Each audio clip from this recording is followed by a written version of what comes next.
So hello, my name is Toby Mendelson, and this short clip is part of a series for Arete House. And this clip is called Emptiness, Interdependence and the World. And what I'm going to do is briefly make the case that Buddhist philosophy still has something very profound and important to teach us here in the 21st century. One of the curious things about working in Buddhist philosophy in academia is that nearly everyone seems to agree with it. And that's not because they like Buddhism particularly. It's more because Buddhism proposes something which is very intuitive and frankly very difficult to refute or deny. And this can be boiled down to one phrase in Sanskrit, pratitya samutpada, which is a Buddhist theory of interdependence.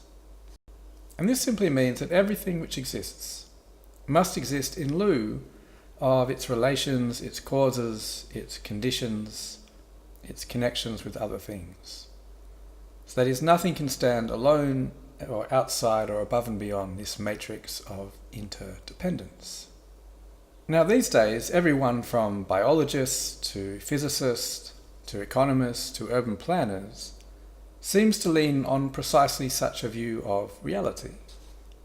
I think most of us understand the world as very, very complex and deeply interconnected.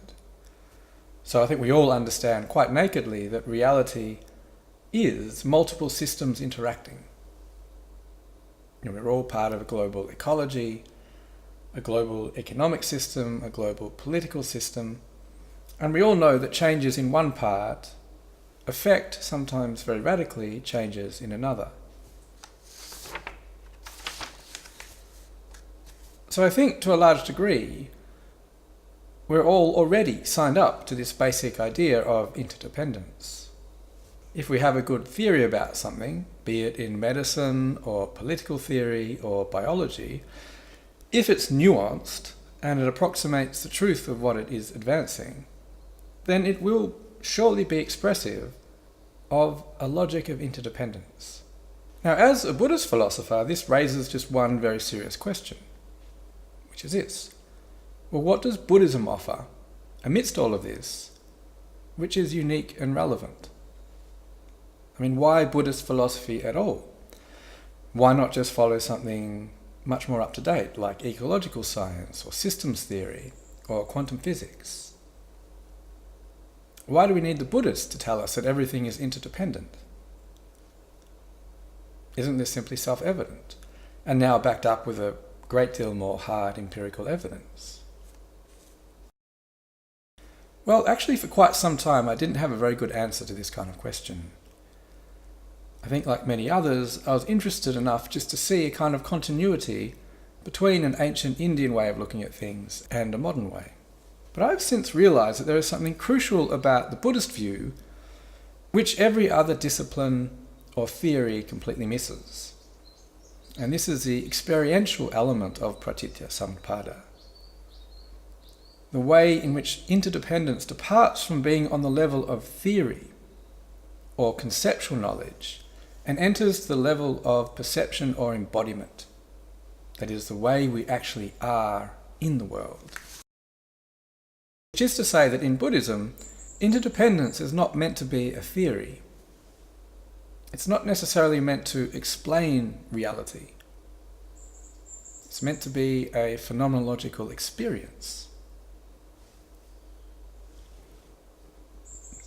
That is, one needs to realize the true meaning of interdependence as a very structure of your interpretation, the way you look, the way you apprehend, the way you actually see things. And the Buddhists point us to something critical, that actually that is not the common way of looking at things. We tend to actually see things as far more static, far more concrete, entrenched, solidified, substantial. We tend to see things as independent things, not interdependent things. So what the Buddhists are saying is that there is some kind of gap between our theory and knowledge, yes, everything is interdependent, and the way we actually see and live in the world, which is rather more concrete and solidified, and usually contains a very heavy dose of ourselves as another independent, discrete thing. So the Buddhists are really saying, cross that gap. In doing so, you lose the solidification and you lose that heavy dose of yourself. And instead you actually become a part of this complex interdependence. Now, I don't think this implies giving away all of our theories and bodies of knowledge. I still want medical science to chart relationships of dependence and causation, so that illnesses and diseases can be actually cured at the root.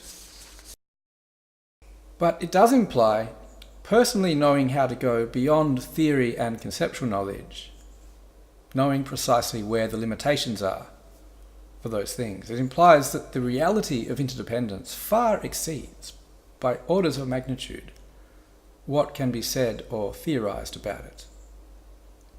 And this is precisely why interdependence and emptiness are basically synonyms. Emptiness is that experiential step into the reality of interdependence. It is perceptual, cognitive.